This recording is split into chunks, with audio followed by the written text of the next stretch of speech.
सोचिए भारत का झंडा आज भी यूनियन जैक होता, हमारी करेंसी पर गांधी जी की जगह ब्रिटिश किंग की फोटो होती और हम आज भी सिटीजन ऑफ ब्रिटिश इंडिया कहलाते। अगर महात्मा गांधी, भगत सिंह और नेताजी सुभाष चंद्र बोस कभी आज़ादी की लड़ाई ही नहीं लड़ती तो क्या भारत आज भी गुलाम होता? क्या हम आज भी अंग्रेज़ों की हुकूमत में होते? क्या भारत एक गरीब देश बना रहता? क्या हमारी पहचान और भाषा ही खत्म हो जाती? आज हम एक अल्टरनेट हिस्ट्री एक्सप्लोर करेंगे। अगर हमारे वीर स्वतंत्र सेनानियों ने संघर्ष ही नहीं किया होता तो हमारा देश कैसा दिखता?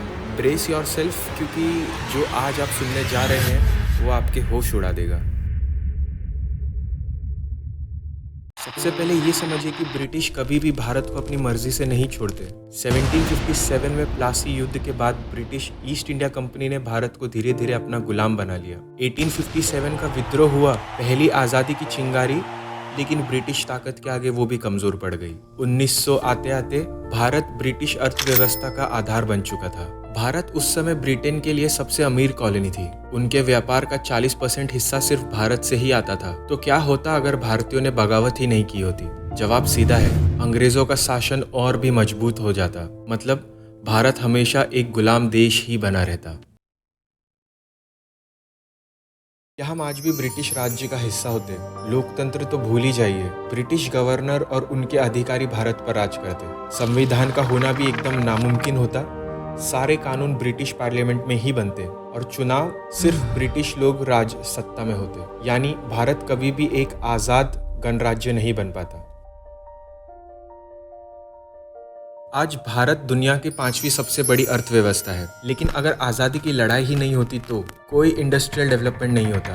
भारत सिर्फ कच्चे माल का सप्लायर बनकर रह जाता। टाटा, रिलायंस, इन्फोसिस, फ्लिपकार्ट जैसी कंपनियां जो है वो कभी बन ही नहीं पाती। ब्रिटिश इंडिया की जीडीपी हमेशा डाउन रहती और भारतीय गरीबी में ही जी रहे होते। क्या आपको पता है ब्रिटेन ने 200 सालों में भारत से 45 ट्रिलियन डॉलर लूटे? यानी भारत एक गरीब, पिछड़ा और गुलाम देश ही बना रहता।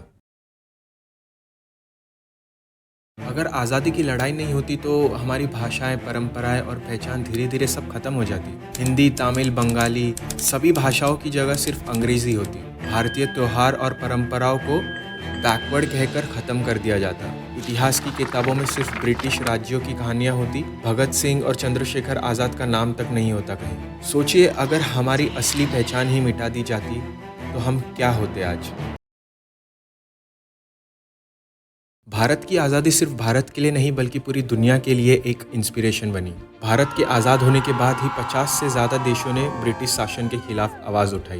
महात्मा गांधी का सत्याग्रह, नेल्सन मंडेला और मार्टिन लूथर किंग जूनियर के लिए इंस्पिरेशन बना। अगर भारत आज़ाद नहीं होता तो नासा, गूगल, माइक्रोसॉफ्ट जैसी कंपनियों में भारतीय सीईओ कभी नहीं बन पाते। यानी अगर भारत गुलाम रहता तो पूरी दुनिया भी बदल जाती। आज जो भी हम हैं वो उन्हीं वीर फ्रीडम फाइटर्स की वजह से है। भगत सिंह, चंद्रशेखर आज़ाद और सुखदेव का बलिदान, नेताजी सुभाष चंद्र बोस की लीडरशिप, महात्मा गांधी का अहिंसा आंदोलन। अगर उन्होंने संघर्ष नहीं किया होता तो हम आज भी किसी और देश के कंट्रोल में होते। तो सिर्फ आज़ादी सेलिब्रेट नहीं करनी चाहिए बल्कि इसकी रिस्पेक्ट भी करनी चाहिए। By making India a better country every single day. आपका क्या मानना है?